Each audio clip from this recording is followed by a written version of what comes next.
Assalamu alaikum. My name is Sania Rafiq. I am here to teach you chemistry. 9th chemistry chapter number 2 का जो topic आज हम discuss करने जा रहे हैं वो है difference between Rutherford's atomic theory and Bohr's atomic theory. अपने प्रीवियस 2 लेक्चर्स में हमने रदरफोर्ड एटॉमिक थ्योरी और बोहर्ड एटॉमिक थ्योरी को डिटेल में डिस्कस कर लिया था। आज हम इनके मेजर डिफरेंस के बारे में स्टडी करेंगे।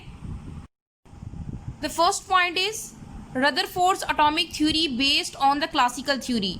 जो रदरफोर्ड की एटॉमिक थ्योरी थी ये क्लासिकल थ्योरी पे बेस करती है, while the Bohr's atomic theory based on the quantum theory.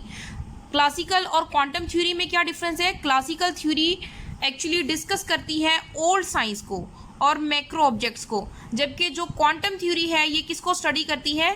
ये मॉडर्न साइंस और माइक्रो ऑब्जेक्ट्स को स्टडी करती है। तो रदरफोर्ड की जो बेस थी वो क्लासिकल थ्योरी पे थी, जबकि बोहर एटॉमिक थ्योरी की बेस क्वांटम थ्योरी पे थी। Second is electrons revolve around the nucleus. Rutherford ने अपनी थ्योरी में क्या कहा था कि जो इलेक्ट्रॉन्स हैं वो न्यूक्लियस के गिर्द मूव करते हैं, और इलेक्ट्रॉन जो है वो न्यूक्लियस के गिर्द मूव करता करता न्यूक्लियस के करीब होता चला जाता है और आखिरकार न्यूक्लियस के अंदर गिर जाता है। बोहर ने क्या कहा था? Electrons revolve in orbits of the fixed energy, यानी जो इलेक्ट्रॉन्स हैं वो न्यूक्लियस के बाहर मूव तो करते हैं लेकिन फिक्स्ड ऑर्बिट में मूव करते हैं और उन ऑर्बिट्स की एनर्जी भी फिक्स होती है। Third is no idea about the orbit. Rutherford ने ये तो बता दिया था कि जो इलेक्ट्रॉन है वो रिवॉल्व करता है अराउंड द न्यूक्लियस, लेकिन उसने कोई भी आइडिया नहीं दिया ऑर्बिट के अबाउट, उसने शेल के अबाउट कोई भी कॉन्सेप्ट नहीं दिया था। Orbits have fixed angular momentum, यानी ऑर्बिट जो हैं वो उनके एंगुलर मोमेंटम होते हैं। Fourth point is atoms should produce the continuous spectrum. अब इस पॉइंट में उसने क्या डिस्कस किया था? जो रदरफोर्ड है उसका पॉइंट ये था कि जो इलेक्ट्रॉन है वो अगर किसी भी ऑर्बिट में रिवॉल्व कर रहा है तो वो एनर्जी को इमिट भी करता है और एनर्जी को एब्जॉर्ब भी करता है। तो अगर वो कंटिन्यूसली एनर्जी इमिट या एब्जॉर्ब कर रहा है तो उसको कंटिन्यूस स्पेक्ट्रम भी देना चाहिए।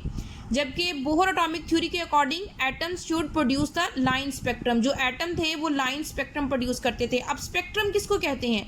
स्पेक्ट्रम हम कहते हैं एक ऐसा ग्राफ जो रिप्रेजेंट करता है एनर्जी को। अगर तो एनर्जी कंटिन्यूसली एमिट या एब्जॉर्ब हो रही है तो कंटिन्यूस स्पेक्ट्रम आना चाहिए था, और अगर कंटिन्यूसली एब्जॉर्ब या एमिट नहीं हो रही तो कंटिन्यूस स्पेक्ट्रम नहीं आता बल्कि लाइन स्पेक्ट्रम आता है। जहाँ पे एनर्जी रिलीज होती है वहाँ पे एक लाइन बन जाती है, जहाँ पे एनर्जी एब्जॉर्ब होती है यूँ एक लाइन बन जाती है, यानी ये लाइन स्पेक्ट्रम प्रोड्यूस हुआ था।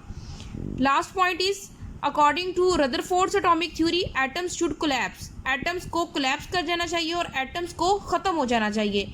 While according to the Bohr's atomic theory atoms should exist. Atom को एग्जिस्ट करना चाहिए। This is all about the difference between Rutherford's atomic theory and the Bohr's atomic theory. Thank you very much. Allah Hafiz.